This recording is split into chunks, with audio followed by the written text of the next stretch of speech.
What is up, hotties? Welcome back to another episode of Stay Hot. I'm Bladen Kirk, joined as always by my two favorite co-hosts of all time, in Matthew Sponhour and Theo Ash. We have a great episode planned for you all today, as we're going to do our all underrated offense. We're going to break this up into two episodes, all underrated offense and all underrated defense, and we will get the NFL all underrated team via Stay Hot. And as always, we are 100% right on everything we say, so you can guarantee that when you go and talk to your elders about who the most underrated players in football are, they're going to be like, oh my gosh, you're so right.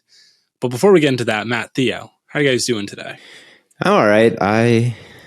There was the catastrophic snowstorm. I think I quote tweeted the Department of Transportation's tweet about it here in Flagstaff. And I believe they used the words dangerous, crippling, like once in a lifetime. they said significant and crippling, damaging and treacherous were the words that they used exactly. And this morning, that's exactly what it was outside. I looked out my window and it was just like people had hung up a bunch of white pieces of paper outside of it. I looked out and there was nothing there. I couldn't see shit. But I was snug as a bug in a rug in my little apartment. I had nowhere to go. And I just waited out the big storm. And I was just as cozy as could be. So I am fine. Fair enough. Yeah, we're happy to see that you survived the apocalypse. Matt, how are you hanging in there? I know your house. I'm all right. I've been getting a lot of head rushes today. So that's always fun. You know what I'm talking about? You stand up and feel like you're going to fall over. Have you had enough water?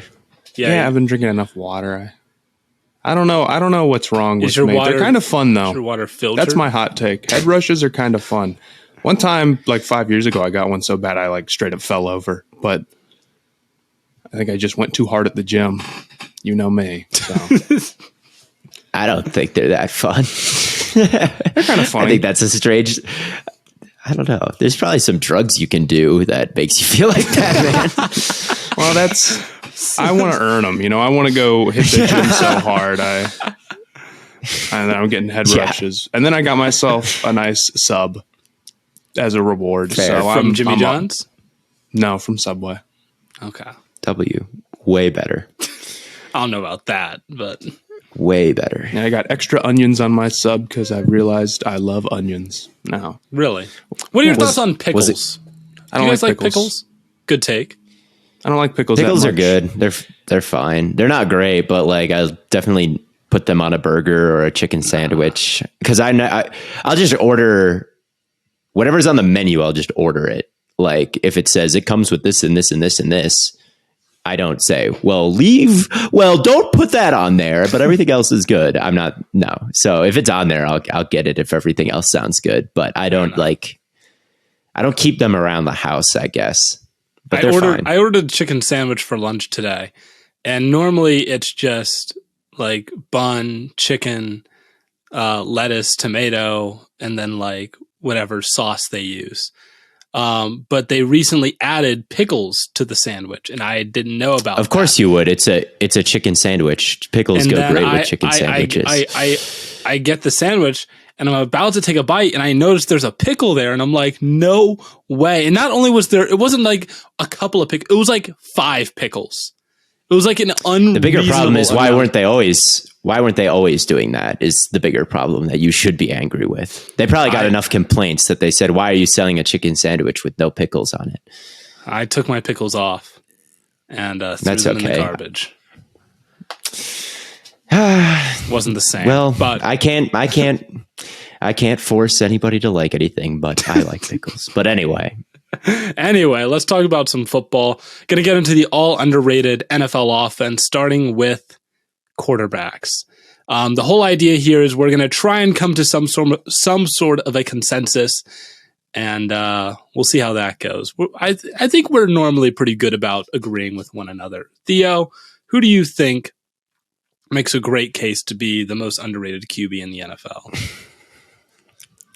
There's a couple guys that I think in the grand scheme of NFL dialogue get hated on or underrated, or they're not in the tier that they should be in. But I think the number one most, maybe he's not underhated, but he's underrated, but he's overhated. Wait, can we say it at I don't the know same if that's time? the same thing.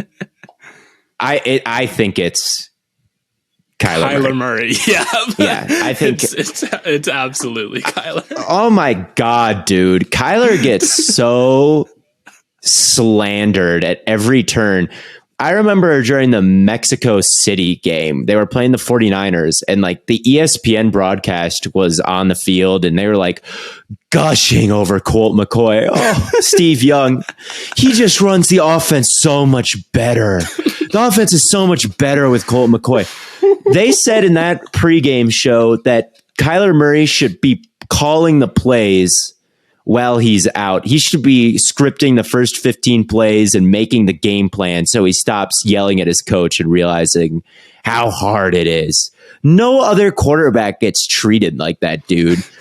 Bleacher Report, they tweet very deliberately, Kyler wants to take his time coming back from the ACL injury, baiting everyone into like, he just wants to play Call of Duty. Look at him. And it works. It's like, this is disrespectful. He gets so disrespected, and he's got his flaws as a quarterback, but like, God damn, dude, it's so tiring. Yeah. And it's parroted by like the top networks too. It's stupid. It's really bad. Yeah, I don't disagree. He kind of slipped my mind, but I think a lot of people have him outside their top 10, which I can see. Maybe at 11. I can see it too. Depending. Like, and he's got his flaws, but overall, he is still a franchise quarterback for sure. Matt, who were you thinking of if Kyler was slipping your mind? Oh, I had Ryan Tannehill. Ooh. Ryan Tannehill, and maybe it's not as egregious as Kyler, I agree. But Tannehill was honestly in one of the worst quarterback situations in the NFL this year. And I still think, I think Tannehill is probably every bit as good as like a Jared Goff right now. And there's a few guys where it's like, oh, well, the stats say so-and-so. Right. It's like, as of right now, if you go check his stats, and I'm sure if you ran the quarterback poll, I don't know where he ranks right now, so maybe I'm wrong, but I still see him around 16, maybe even a little bit higher as one of the premier game manager guys. It's just that the game that he's managing kind of sucks. So in return, it makes him look pretty bad. Yeah. Yeah, I can see that. He is everything you need him to be, really. And he's not more, which puts you at a disadvantage against some of the top teams. But I can see that. And if you wanted to even make the argument that he's better than Goff, he's better than Carr, he's better than Cousins, I'd be open to that argument. I really would with him. I don't think that's a bad pick at all. I just don't think the dialogue around him just doesn't annoy me as much as the Kyler dialogue. I don't disagree. I kind of do think Kyler's the better pick. It just did, for some reason, it just didn't cross my mind. But you're 100% right. Nobody's saying that Ryan Tannehill is, like too much of a gamer or whatever. Where it's like, what do we? What are some other Kyler things I've heard recently? I've heard people say like the Cardinals made the wrong pick at number 1. Like he was a bad pick at number 1. What are you talking about? Who are the other quarterbacks in that draft? It was Daniel Jones and Dwayne Haskins, and who else? I don't even. Should they have taken Quinnen Williams number 1? Where would they be with Josh Rosen? Like, no, they should. They make a ballsy pick, and it was absolutely like the right thing to do. Is this best case scenario for Kyler's career? No, like ideally he stays healthy, but the guy was like a real MVP candidate through week 9, not last year, but the year before when the Cardinals were undefeated just because he was running around and making big play after big play after big play. And that's why he gets hurt too, is he's just asked to do everything. They're just like, yeah, go. Have fun. And yeah, everything goes as Kyler goes. Like that team could never win a game in which Kyler played like really bad. There's teams out there who could win a game where the quarterback play is whatever, it's mid.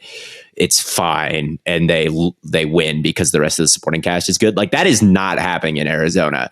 Like this, it came down to like Kyler, go get us a bucket, like, and he would go get him some buckets, right? You know, and you'd like to maybe, will his game age well? Probably not.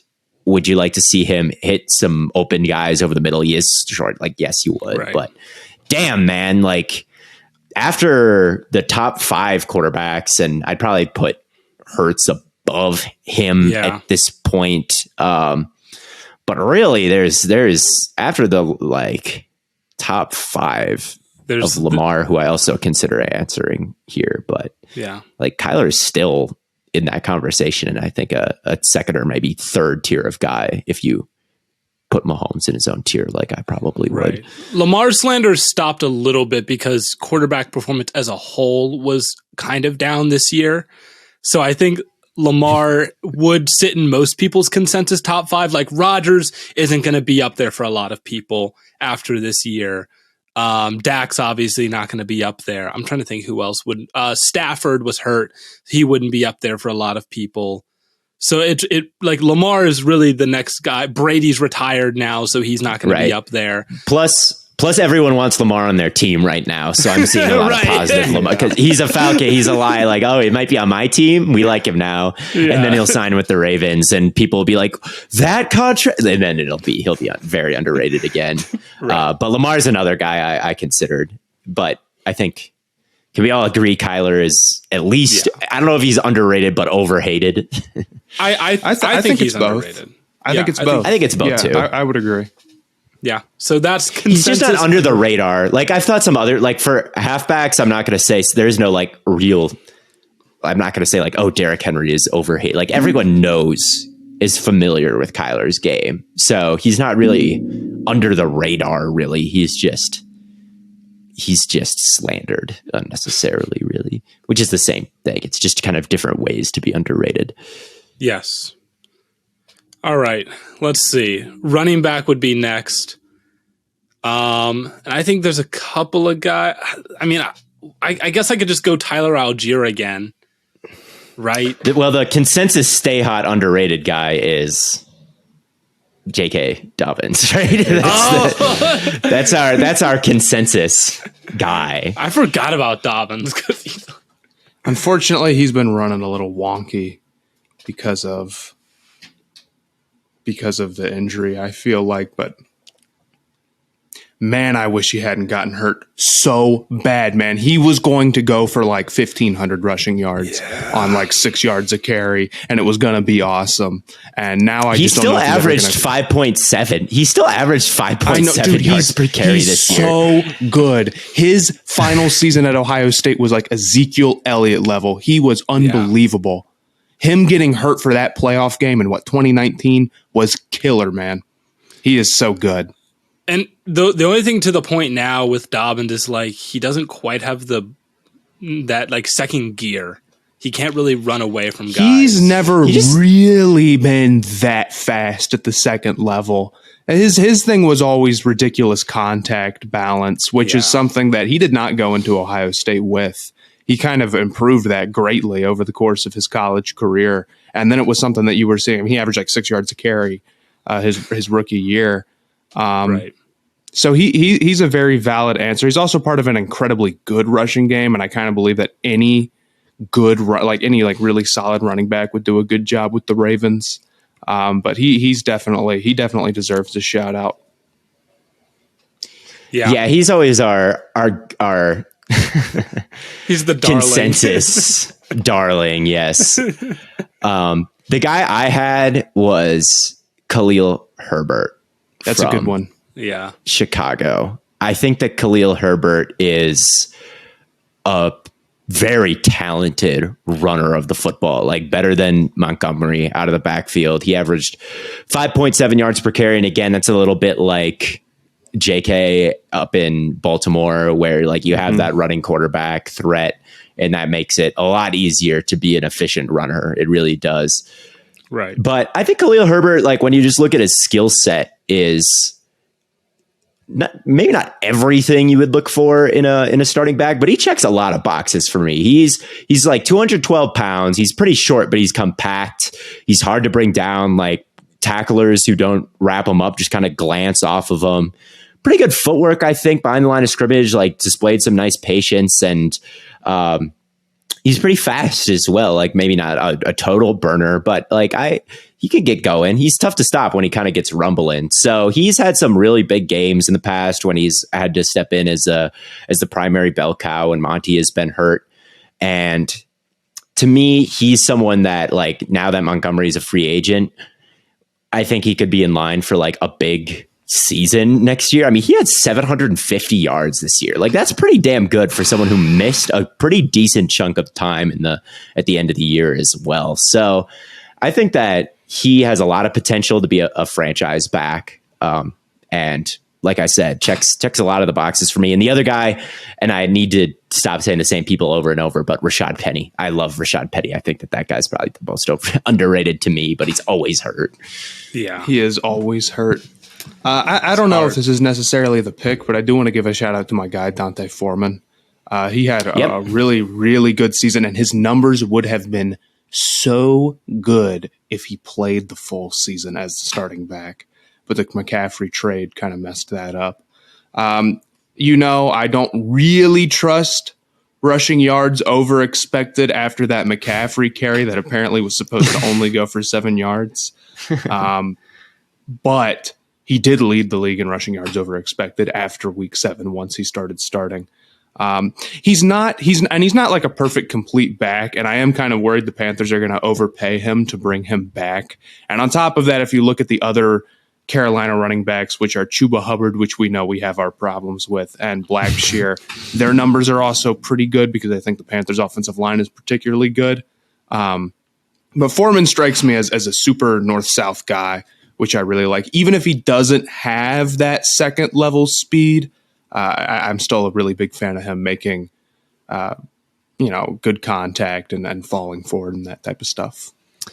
Speaking of guys that McCaffrey overshadowed who are underrated, Elijah Mitchell in San Francisco. I think that guy, I don't even think they needed to make the McCaffrey deal. I get that they had this big winning streak after they traded for him, and he had that crazy run. Maybe the best run of the entire year was his touchdown against the Eagles in the playoffs. That run was nuts. But I think like Elijah Mitchell he's got a lot of speed to him. And he's a tough guy to track down, and when he really puts his foot in the ground and goes, he is quite good in my opinion. And he got hurt this year, and Jeff Wilson stepped in. And again, that's an offense where like everyone who steps in seems to do a pretty good job for them, which is true for most systems around the league and running backs across the league. But Elijah Mitchell especially strikes me as someone who has enough juice to be really high on like some of these running back lists. And Algier, like you said, Bladen, also underrated, one of the best like decisive. Yeah, like, we talked about Algier runners when we in the league. The favorite seasons thing. So for those that missed that episode, he faced like the heaviest boxes in the NFL, still ran for 4.9 yards per attempt. He didn't have the luxury of like this elite rushing threat at quarterback to take a little bit of the weight off of him. Ritter's pretty. Come on, man. Bro's comparing I say like Ritter. Mark, you still have to worry about the QB. Yeah, but not the same like not the same way that you do with Hurts or Lamar or Justin Fields, where it's like, they're gonna run. They're gonna run it with him a lot. So, heaviest boxes in the league, over 1,000 yards, 4.9 yards per attempt. Just really efficient. One cut, go, falls forward every play. Good player. The only thing is like, he only had 3 touchdowns, but cope. Let him cook, in my opinion. Yeah, the touchdowns, whatever. I think that if you're just looking at raw touchdowns, like you would probably come away with the conclusion that like Justin Jefferson isn't off to that good of a start to his career. So that's always that's always a stupid thing to look at. Yeah, you could tell when you watch Algier that he's always going to be underrated because his running style is so not sexy. It's unbelievable. Like, Yeah. it's just, yeah, he's always, he could have seasons like this for a while. And honestly, I hope that he does, but he is never going to get the hype that someone like the other rookies in this class, Kenneth Walker and Damian Pierce and Breece Hall, are going to get, just because he is so solid. He's just solid. His game is pretty normal. So he's just really normal is okay too. Normal is okay. But we have to come to a consensus on running backs. So I don't know. This is a tough between one. Algier, Herbert, Foreman, Elijah Mitchell. The consensus, I think that we're all kind of in agreement maybe about JK and maybe Algier, because I think that we've talked about them a decent amount in the past on this podcast, and I might give the nod to Algier. I just speaking for all of us, I don't know, maybe someone disagrees, but I am a little worried about JK's future just because of, like, man, he just seemed to run with a bit of a hitch. He didn't have 100 carries this year. Now, it is fair to say that compare him to the other, like Cordell Patterson also was pretty good for the Falcons. Whereas you look at J.K. Dobbins, it's like, yeah, there's Lamar there, but look at the other running backs and their numbers. Granted, Baltimore maybe gets down to, like, you know, did Mike Davis get some carries this year? What are we doing with the backup running back situation? They had so many running backs. He's significantly more efficient than the other guys there. And it would be on brand for us to take Dobbins, but I have no problem with Algier. We could do Dobbins. Dobbins is we could go. This will not be sexy, but sure. the on brand stay hot choice. All right. It's all we know. It's all we know. We don't know ball. We just know J.K. Dobbins. This round 9 Michael Thomas fantasy draft pick will complete things for the Stay Hot team of doing the exact same thing every year. We are not taking Michael Thomas again. No, we're not. We're never doing it again. Guys, this is the year. He's not going to get hurt. This is the year. He was so good before he got hurt last year. He had so many touchdowns. He was so fantasy relevant. We were so right, and we will be right again. For like 2 games, we were. That's enough for me. Wide receiver, the most underrated receiver in the league. This one's a little tough. I think there's because we always talk about how easy it is to find like a good receiver, and there's like 30 good receivers in the NFL at this point. Yeah. So picking an underrated guy is really tough. I also feel like there's very few receivers where they have like a Kyler Murray level, like people are against. Ever since, I mean, the last one was Michael Thomas, where it's like people were actually really negative towards the receiver. For the most part, if you pull in like 700 receiving yards, people are going to be pretty hyped up on you. If you ask people to come up with a list of top 10 receivers, you might get like 15, 18, 20 different names. People love receivers. Yeah, I would say the closest thing to like an overhated wide receiver at this point is maybe DK Metcalf. He's always pretty decisive for whatever reason, but I don't think he's underrated either because he does have maybe some holes in his game. But I might say Christian Kirk is still a little bit underrated. It's not a bad pick, just because of. Everyone was really dissing the contract, and I think people have come around a little bit, but I know he, at the end of the season, felt like he was still being underrated. He was saying that he wanted his flowers. But he had a pretty good year for them. He gave them a real receiver option for Jacksonville. Another guy might be Amon-Ra St. Brown. You talk about like, guys that might get mentioned in top 10 receiver conversations. I don't know if the Sun God would get that consideration. I'm trying to think who else. I think Jacoby Myers is up there. Is up there when we talk about underrated receivers. That guy is like incredibly solid and did a pretty decent job as the number one in New England this year. He was 16th in total EPA. He's a good route runner. He's nuanced. Like he has used some misdirection and head fakes at the top of the route. He gets separation. He's got good hands. He has a little something after the catch. He's not anything crazy. Again, he's just like well-rounded to me in a lot of different ways, and just shows up. Like he's just reliable. Yeah. And he's going to hit free agency this year, and I would definitely be interested in bringing him on. Like over 2 yards per route run is always a good number to be at. Like I said, he catches everything basically. He's very low drop rate, and yeah, maybe not. I said he's not actually that good after the catch. I'm lying to you right now, but I don't know. He's just solid. I almost want to also say like, Terry, or go ahead. Oh, go ahead. Go ahead. That's you. My other guy who is boring. My other guy who is boring, but I always have to bring him up, is Rashad Bateman. But everyone knows this about me. I love Rashad Bateman. Go ahead, Matt. I was almost going to say Terry McLaurin. Now he gets a pretty decent amount of hype, but I think he's honestly like, he's dealing with one of the worst quarterback situations in the NFL, which maybe isn't something that nobody knows, but he's pulling down like, he's top 10 in receiving yards on like 10 yards at target. He's kind of a wonky jump ball guy, but he's really good at it. He's got burner speed. I think he's a pretty complete package overall, and we haven't really gotten a chance to see him with high-level quarterback play. Now, you could argue that even with a bad quarterback, the type of guy who's really good at going up and getting the ball is probably fine regardless, because they just need the targets thrown their way. But I think anytime you see somebody hitting that 10-yard a target number, and they're doing it with subpar quarterback play, it's pretty impressive. So I at least wanted to give a mention to him.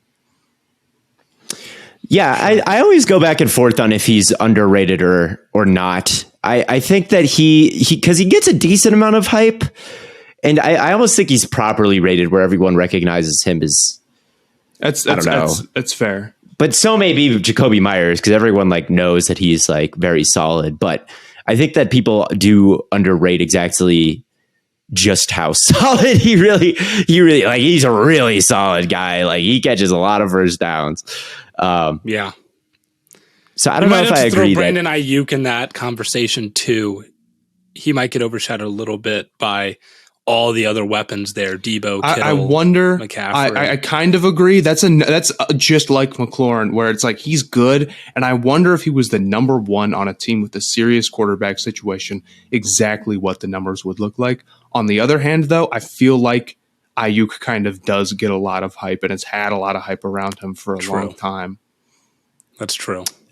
One guy that also comes to mind, and I'm not even the biggest fan of this guy, because I always thought that CeeDee Lamb was better when the majority thought Amari Cooper was better. So I never have thought about Amari Cooper as underrated before, but he's pretty damn good, and got traded for a 5th round pick and had like a very like pretty damn good season up in Cleveland. 1,100 yards, 9 touchdowns. And no one talked about it. Like, damn, that was a really great. They got this guy for a 5th round pick, and he's just up there plugging away, being effective. And I wouldn't have called him underrated at all last year, because I really felt strongly that CeeDee was the better player, and it was kind of a toss up. And when Amari left, a lot of people didn't think CeeDee would be able to be the number one guy. So I haven't really thought of him as underrated, but he kind of is these days, isn't he? I think the Browns receive, and maybe I'm a little bit biased, but I do think like the Browns receivers kind of as a whole are a little bit underrated. And just like Amari Cooper is a good receiver. He had 9 touchdowns this year, over 1,100 yards. Donovan Peoples-Jones is a good option for us. He makes a lot of, contested catches. David Njoku makes a lot, has been a good weapon for us in the past couple of years. Harrison Bryant isn't half bad. And then, of course, we have the running back tandem that we've always had. I mean, the Browns' weapons in their offensive line is great. Like, as a collective offense, like there's a lot of good pieces there. Yeah, they could definitely use more depth in the receiving core because if Amari Cooper goes down, then it's all it's over. like David Bell. It's yeah, yeah.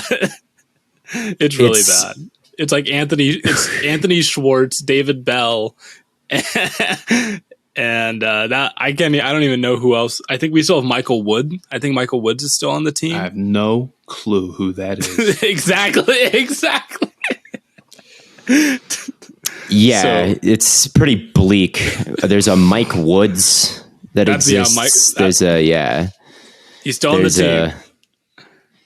yeah, it's not very good. So they definitely need more depth. But yeah, when everyone's like healthy, it's Yeah, if you look at the top two okay. guys, the top two guys in every position, you're like, okay, that's pretty good.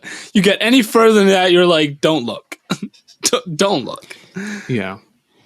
I'm just Yeah. think this is. What are we thinking consensus wise here for I have receiver? no idea. I can't even remember all the names we just listed. This is what I'm saying. There's so many. It's like we listed Myers, we listed McLaurin, we listed Amari Cooper, Christian and we Kirk. sort of listed Christian Kirk, and we sort of listed who else did we? We sort of listed Donovan Peoples-Jones.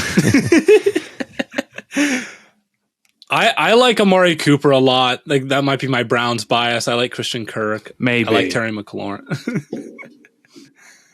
I would say that I don't know. I think that what I'm saying. I think that as a group, Stay Hot, we did preach the Christian Kirk and fantasy gospel before the season. We did. And as far as this show's connection to a certain player, I do feel the strongest connection to I'd be down to Christian go Kirk. Kirk. I'd be down to go Kirk. Because Kirk is really pretty good. He gets open late in the route. He is pretty he's a very good slot receiver. You know, someone with reliable hands for the most part. I'm getting flashbacks to that drop that he had on the Trevor Lawrence bomb. One time, man. But like Trevor really needed a security blanket like Kirk and like a good route runner who didn't drop everything like last year. There were still a lot of drops down in Jacksonville this year, but he was much needed. And yeah, I think that he's totally been worth that contract. I think giving Christian Kirk that contract made Trevor Lawrence look better. And now you don't have to give that contract out anymore. And so I totally think he was worth it. And many people would say, no, he still wasn't worth quite that much like that he was because they had to do it. So I'm okay with Kirk being the guy. All right. Christian Kirk. Yeah, I agree. Really I mean, like- it's actually kind of crazy. Things you wouldn't expect. Like you go look at Christian Kirk's numbers, compare those to DK Metcalf. He's got better counting numbers on less targets. He's pretty efficient with what he gets, and he does. The drops are a thing, but honestly, I kind of think that drops are maybe a little bit overrated, It's an overrated in how much stat. they matter. Yeah. Yeah. It sucks, especially when it's on a bomb, you know, like that type of stuff. But the difference between 2 drops and 6, which is kind of the difference between somebody you think has sure hands and somebody who you think has drop problems, is pretty minor in the grand scheme of things. Right. Yeah, he's a really versatile weapon. He's someone that could take the top off the defense, but also is a very good guy in and around the line of scrimmage doing the dirty work in the slot. Like he adds a little bit of everything, and he's someone that you can rely on him. I know that he drops passes, but he's still reliable. Those two things can still be together. So yeah. All right. That brings us to tight end. And as we know, there's only one good tight end in the NFL, and that's Travis Kelce. So but no, there are other good tight ends. There's one that stands above the rest. Then there's kind of a next tier of like Kittle and Mark Andrews. But as far as guys that are underrated, I don't know if Goddard still is underrated. I think he's kind of broken that tag. Unfortunately, it's not a bad pick because, I mean, oh my God, in the Super Bowl, he had at least 3 catches where it's like he balling. But right. The problem is that once you do that in the Super Bowl, you are everyone underrated. Sees it. And I'm assuming his fantasy finish was really high, and for a lot of these skill position groups, that is what matters when it comes to being under or overrated, is how you do in fantasy, particularly with running backs. So, yeah, I think people would properly rate him. People would list the top tight ends, and they'd say, "Oh, of course, there's Kelsey and Kittle, and then after that, you could put Andrews, and then after that, it's probably Goddard." Is probably what most people would say, and I think that's what I would say. So I don't think that he's underrated. My name would be Chigoziem Okonkwo in Tennessee. Ooh. I think that guy he's maybe our deepest sleeper yet, but that guy was the fastest 40 time of any tight end from the last draft class. He ran like a 4.5, and he just is sneaky. He gets behind the defense like once per game. I swear to God, every Titans game I watched featured one 40-yard pass to Okonkwo. He is a good receiving threat. He is a load to bring down after the catch. He had one of the great yak plays this year where he was I don't remember what defense it was against, but he was bowling everybody over. Downfield threat for tight end, crazy efficient numbers. I mean, number 1 in yards per route run of all tight ends, even above Kelsey. Like, his EPA was pretty ridiculous considering how little volume that he had. I think that guy's a weapon. That would be my pick. I also think Kyle Pitts. Yeah, I also think Kyle Pitts gets a little underrated these days. People that are like, what a bad pick at 3. And why is what? And why is underrated? The fantasy numbers are no good. Yeah. I swear to God, that guy is special, but Arthur Smith just had no time for throwing the football to anybody but Zacchaeus this year, I guess. He was also a little underrated, honestly. But, oh my God, I still think that Pitts is a pretty special talent, just a down year for him in that offense and just not a great coaching fit, but man, that dude is talented. But I won't say him because everyone knows that I love him. I would also throw out Isaiah Likely, who kind of gets overshadowed by Mark Andrews. The Ravens use him in a lot of different situations, I feel like. I really like him. He's huge, super athletic, makes a ton of plays. I mean, he can make a ton of plays, but again, it's like you're not going to see the field as much when you're playing with Mark Andrews as well. Yeah, his combine numbers need to be studied because he had such a terrible combine. He is so bad. But at Coastal Carolina, I was like, man, this guy's fast. He's like hurdling guys. It's like, this guy's a good ass athlete. Then he just sucked and put up the worst numbers ever. So I don't know what his deal was. And then he came into the NFL and like looked pretty good. Like, he looked pretty good. So I think Okonkwo, I would give him the nod over Likely. Both are kind of like your receiving vertical, like tight ends that are a bit of a vertical threat as well. But Okonkwo was a bit more productive this year. So I would still lean him, but I still think Likely could definitely be a little something for the Ravens. The Ravens have like everyone again. I could legitimately pick Lamar, JK, and like Bateman and Likely, and my offensive lineman is Raven too. Wait, the Ravens are just underrated player after underrated player. I'm trying to think about who you could be. The fact that you can't think of him is why. He's been good for a long time, a really long time, this player for the offensive line. I'm just blanking on the Ravens offensive lineman now. He's been good for a really long time and continues to be. We'll get to offensive line in a second. Ooh, I think I know who it is. Okay. I have a young guy for offensive lineman, but do we have any more tight ends? Can we go with Okonkwo or is there? Yeah. Maybe he's not underrated at this point, but I think Cole Kmet is kind of up next. He is pretty darn good after the catch, and he's pretty darn good at creating separation. And it maybe just takes a little bit of time for the numbers to really catch up with tight ends. And a lot of times the numbers just don't come.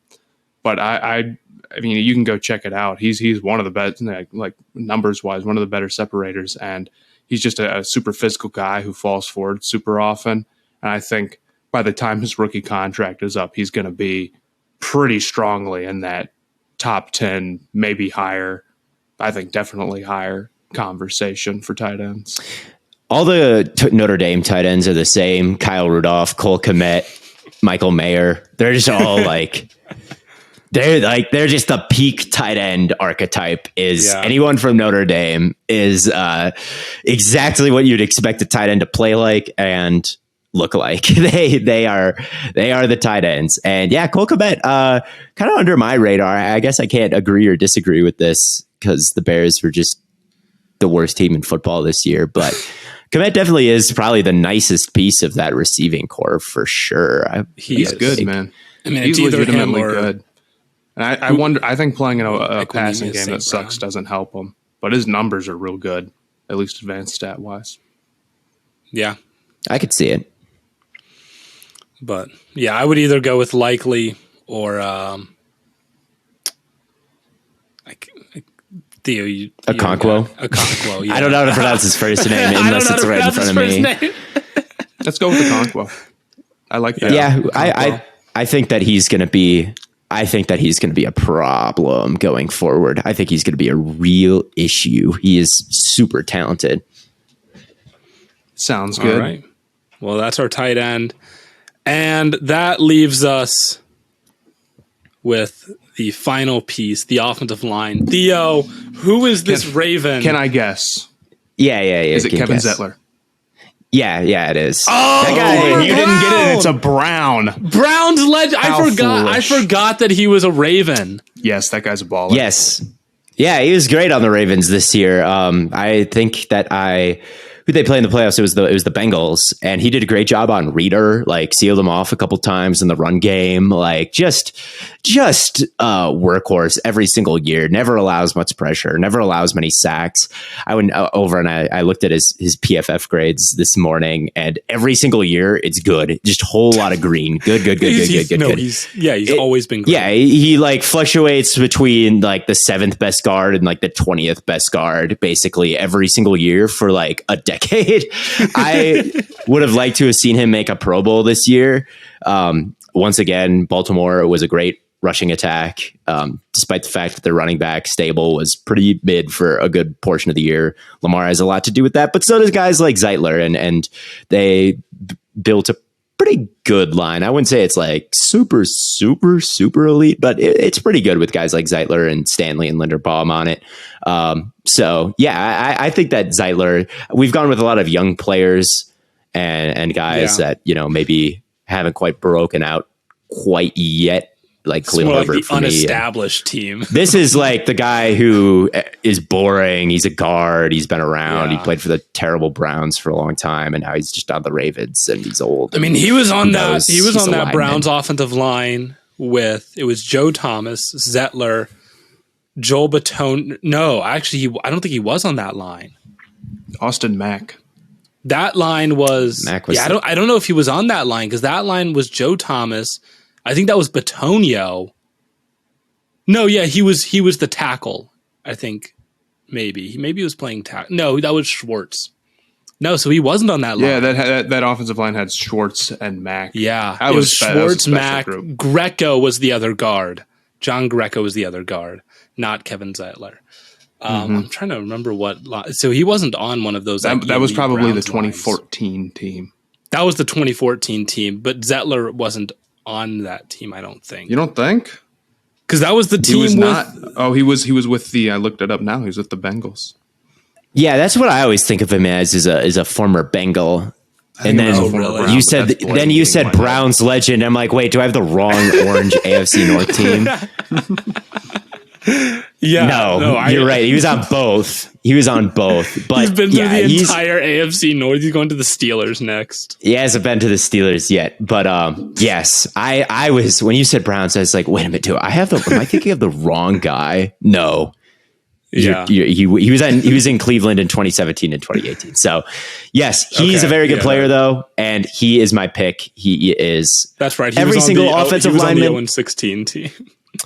Every single lineman in the league is underrated. So there's lots of guys you could go with here. Probably. I'm down with going Zettler. I was thinking maybe Tyler Smith to get thrown into that's a good pick. Cowboys offense. The Cowboys offensive line, and to that pick was panned, bro. I mean, I liked it. They were getting crushed for that, and their offensive line was really banged up. Tyler Smith stepped up and was really solid for them down the stretch. So I just thought he deserved a little bit of props. But I'm down to go Kevin Zettler. I think that Tyler Smith means a little bit more in the lore of Stay Hot. I feel like I brought him up for Rookie of the Year, didn't I? One episode I said he should be Offensive Rookie of the Year. Yeah, I did, at an early one. Mm-hmm. Eventually. I still think that he should have been in that conversation. No one ever would have voted for an offensive lineman, but he was real good this year for a raw rookie. I mean, I liked him coming out of Tulsa more than most people did. I think he was a mauler, but like he committed holding on every single fucking play. So for him to step in and be like very serviceable right away. Yeah. Not perfect. Because it was starting to look like really scary for the Cowboys offensive line, which we haven't seen in when was the last time the Cowboys offensive line was like anything other than top 5? Probably this year. I don't know if it was a top 5. But like before this year, like it's been like they've been great for like the past decade. They have been very good for a long time, or maybe even longer. I genuinely don't remember because I was probably like 8. When did they start draft? I mean, they had a streak of drafting just unbelievable offensive linemen. Tyron Smith was in that 2011 class with, I believe, Vaughn and AJ Green and Julio. Am I right about that? That he was 2011. Yes, you're right about Julio and Cam Newton. And Cam Newton. And Patrick Peterson, and I think JJ Watt too. Yep, that was one of the all-time ones. So he was in that Blaine too. Gabbert, I think he was Jake Locker up there as well. It was awesome. Hey, Brett Gabbert up next, though. Brett Gabbert up next. Shout out Brett Gabbert. Miami he's at Bladen's college. Okay, Red Hawks legend Brett Gabbert. So what are we thinking? Zettler or Tyler Smith? Matt. I would vote Tyler Smith just because I've brought him. I think that he has been brought up more. I think the lore is more important than really picking the most. I'm pro lore. But both of those. Yeah, I think that's kind of how we're swinging this is whatever has the most whatever player has the most stay hot lore is. Who is our? Well, see, but then if we were going purely off lore, quarterback would be Felipe Franks or something. It would be Felipe Franks or like Matt Corral or. Well, none of those players are overrated is the problem. We are underrated. They probably are overrated based on our podcast.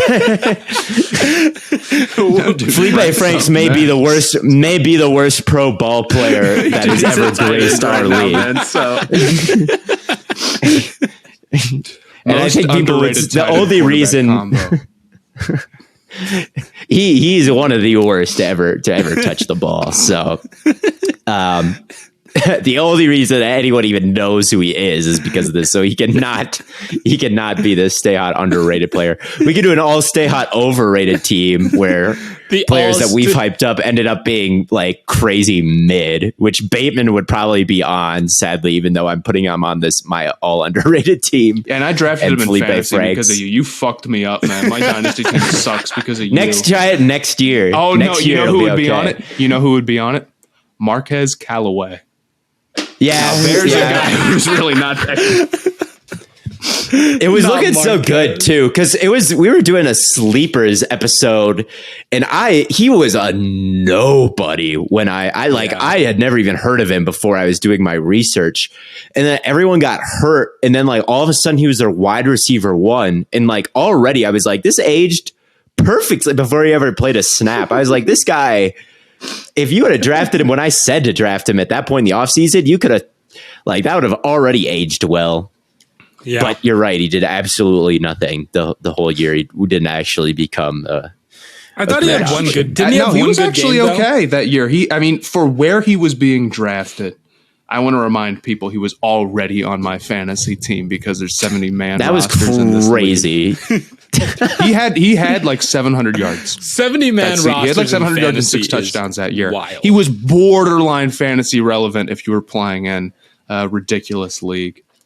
Yeah, it aged well from when I said it, but he really was not like if you were starting him the whole year, you were probably cooked. But if he was on your bench, like maybe you were. You have to couple play good in a performances real from deep it. league. Yeah. But I don't know who who else else? would be the Stay Hot lore players of the Well, Jerome Ford is up there. Jerome Ford. Jerome He Ford starts is up getting there. some touches. Penny is still the thing is like most of these people you are still all in the process of getting fooled by me about them because Rashad Penny is still going to turn it around and so is Bateman. Surely. Rashad Penny is not playing more than 7 games in a season, I'm afraid. I agree with you. Like, he is nice. I watched that video, but dude, he's just the injury luck for him is just brutal. It's so bad because he got hurt and he had like a 200-yard game. He was like once again the number 1 most efficient running back in football, and then it's like yes, and then he gets hurt again. Yeah. First round pick running back. pick. That was crazy. And it was crazy when it happened. Pete was 100%. They were cooking when they picked him in the first round. I totally see the video. If he would have been healthy, we'd be talking about Rashad Penny as one of the all-time greats. I swear to God. That's All right. right, Yeah, here we groan go. and moan all you want. His Hall of Fame career has been ruined by injuries. He's like Jamal Charles. Should be in the Hall of Fame, but got too injured. Bro just compared Rashad Penny to Jamal Charles. Yeah, well, they're probably the 2 most efficient running backs of the last like 20 years. If you looked at it, I bet they would be number 1 and number 2 if you looked at like EPA per carry. Penny would be ridiculously high, and I know for a fact Jamal Charles is number 1. So Jamal Charles was like that. He was. But there's not that many players we've hyped up that have ended up just completely sucking though, because Matt just hypes up Cincinnati players and Ohio State play, and they're all fucking awesome, apparently. Except for DeGuara, man. That really pisses me off. And you know what? I still, if you transported me back in time knowing this, I'd still watch him my freshman year at Cincinnati, and I'd still hype him up. That guy was a boss, man. He was so good in college. Bladen just hypes up Browns players and like Jalen Hurts, who 100% aged better than anyone. Somehow that like all came true.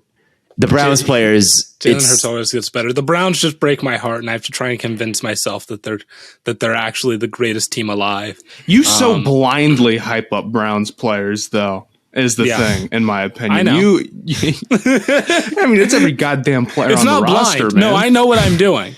I'm not lying to you. I'm lying to myself, right? This is coping. There's all right. some serious truth to that, man. What was the Grant You said Grant Delpit may have been your favorite defensive season this whole year. A couple podcasts. No, I just want Grant Delpit to play linebacker, man. Get that man. Never let him cover. JOK and Grant Delpit in the box. Yeah. Bro, it's better than what we have right now. That is saying so. Grant Delpit is unbelievable. Grant man. Delpit would be our best linebacker right now. I promise. What is the you. last great Browns linebacker? DeQuell Jackson, probably.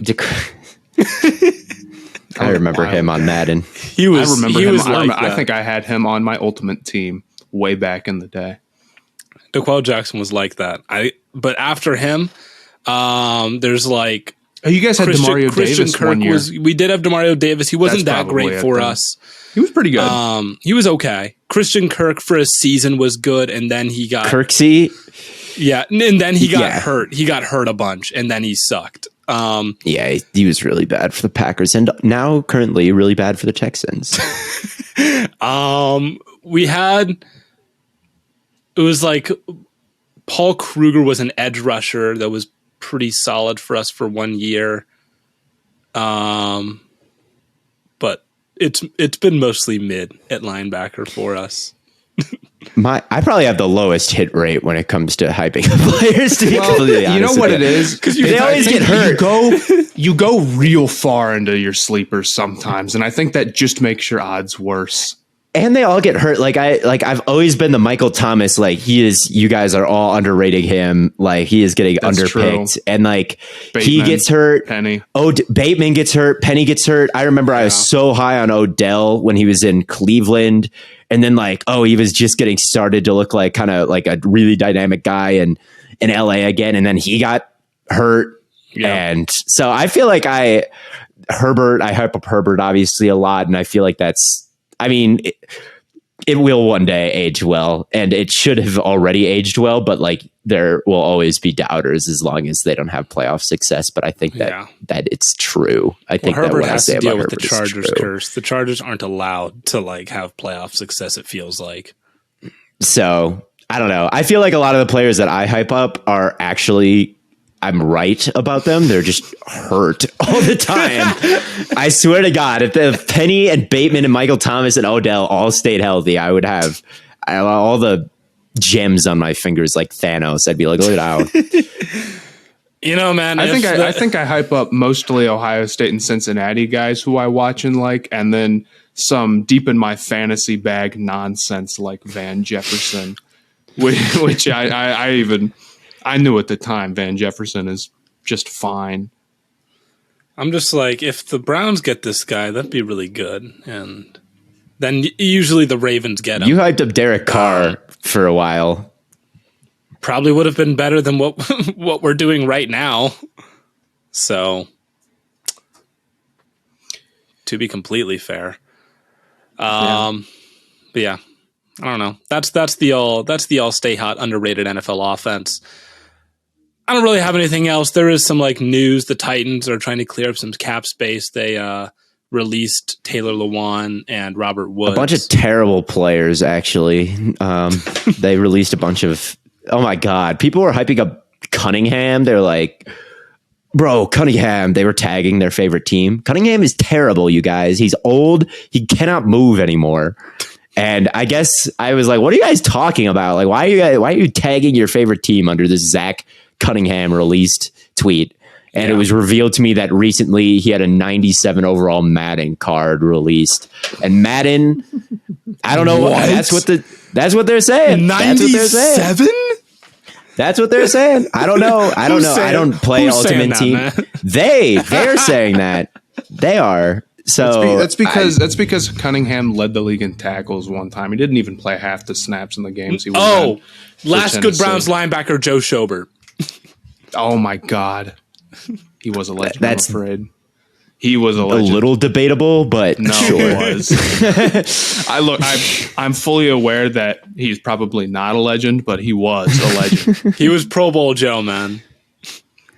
When Did he Joe make Thomas, a Pro Bowl? yes. Oh, no, I'm disgusted. We're talking about a lot of players I'm nostalgic for, but honestly, like, unironically, maybe my number one player I'm nostalgic for from when I was a kid, for no reason. You know how it's just like, oh, name a random player. Oh. Yeah. CJ Spiller is up there, and you brought him up to me today, Theo. I I did bring him up. screw him because he went to Clemson and he played for the Saints, so pretty bad combo, at least in my book. But he was special one year.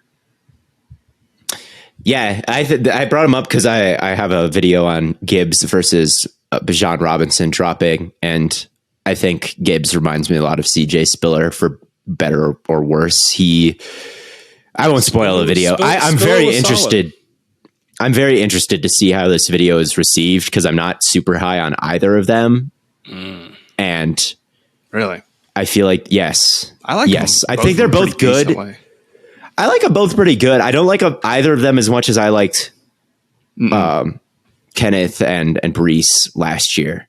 I thought that they were just totally fantastic.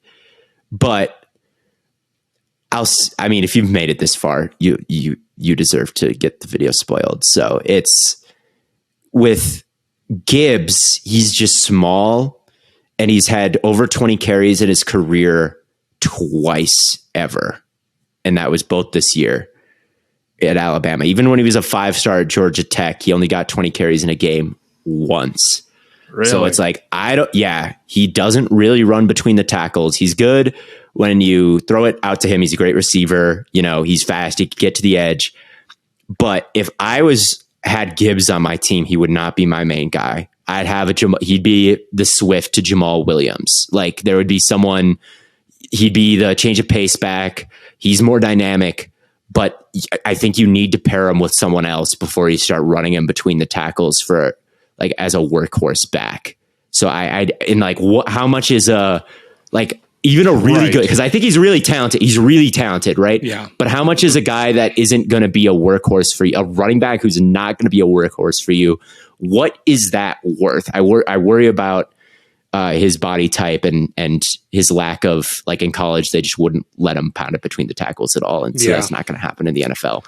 And then Bijan is slow. That's my only problem with Bijan, with Robinson. He's like just not Saquon level. He doesn't have that second gear for sure. And I think when he gets compared to a prospect like Saquon, it's like, dude. Or Zeke, it's like, no. Yeah. He's good, though. I swear to God, people have forgotten how good Zeke was in college because of the last few years of his career. Go watch, man. Yeah, people have forgotten how good Zeke was for sure. Bro, Zeke in the Bama playoff game. Oh my God. There's one play where he just created a first down out of nowhere that I'm thinking of, from not even the 85 yards through the heart of the South, even though that is a legendary play. Yeah. There's one play in particular. Maybe I'll post it on Twitter if I'll go back and find it. He was special, man. No, he was crazy. Or maybe there was one. It might have been against Oregon, where he like got hit, spun out of it, hurtled over a guy. Maybe that's the game I'm thinking of. It might have been the Oregon game. I don't know. That that 2015 Michigan State game where they just didn't give him the ball is the worst thing to ever happen. Oh my God. That's the worst Ohio State loss ever. Yeah. At least in my lifetime. It doesn't get worse than that. I have no opinion on this. They should have won the Natty that year. They won the national title in 2014 with a third string quarterback, and they brought like everyone back. Yep. Anyway, I don't hands have up in the else. We spent the last 20 minutes of this show just talking. Just talking. This shit. Remember, do you guys remember BJ Raji? I do. I really liked BJ Raji. That guy was awesome for Green Bay. I close my eyes. I can see his interception in my head. That was one of the best sports moment maybe of my lifetime. You guys remember? There's probably that Body play. Calhoun. The name sounds familiar.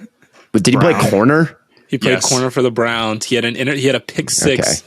He had 2 pick sixes. One against Miami, one against Pittsburgh. They were 3-3, and it brought them to 4-3, the biggest moment in Browns history. They had a winning record at the 7-week mark.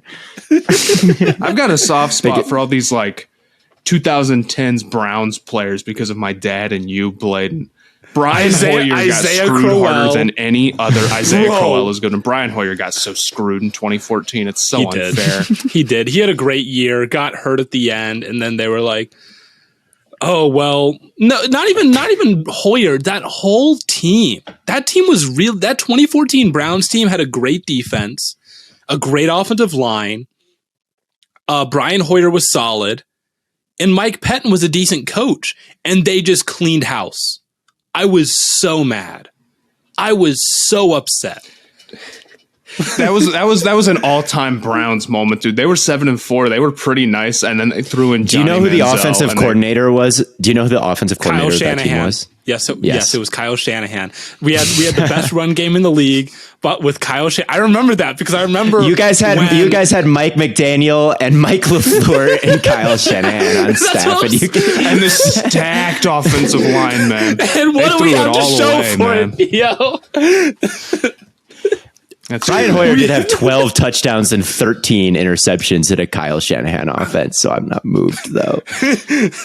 Common Kyle Shanahan Fair quarterback moment. You're Also, telling me to I was watch 13, the tape. No, The leading receiver 2014 was Browns- fifth grade man. No, the leading receiver was there's a few options. Was it Taylor Gabriel? He was second. It was Andrew Hawkins. Miles Austin Andrew was there, I Hawkins, guess. yeah. Miles Austin. That's another good throwback name. Shout out Miles Austin. Terrence West and Andrew Isaiah Hawkins. Crowell. That was the greatest rushing duo of my lifetime, man. Before Nick Chubb and Kareem Hunt, we had Isaiah Crowell and Terrence West. Yeah, it could have been the skill position players could use some work on this. They could have used some yeah. work. If Josh Gordon didn't get suspended, it wouldn't have been a problem. You're That's right. true. That's really too bad. You know what's another funny Browns story is one time they were holding their like training or their camp at the shoe, and me and my dad went, and I swear to God, we're like looking down, we're like, Terrell Pryor honestly looks pretty decent as a receiver, and he went for 1,000 yards. And my dad called it. That was the worst 1,000-yard season ever, but that is a good call. No, it was not. No, it was not Kelvin Benjamin. Kelvin Benjamin rookie season, 1,001 yards on 3,000 targets, and everyone's like, "Oh, this is really good." No, I can't stand him. Yeah, the 2014 Him and Devin Browns Funches, is dude, the evil man, evil people. The 2014 Browns made me more upset than the off season from 2014 to 2015 made me more upset than the Browns going 0-16. We got to wrap this up. All right. We'll go, I have to go. I have to go to band practice anyway. Tachyon's practice, baby. Yeah, that pretty much wraps things up. we just talked about nothing for 25 minutes, but I'm sure you all will listen to the very end of this episode. But thank you all so much for tuning in. And as always, from Corn Boy, Bird Boy, and Lemon Boy, we will catch you all on the flippity flop.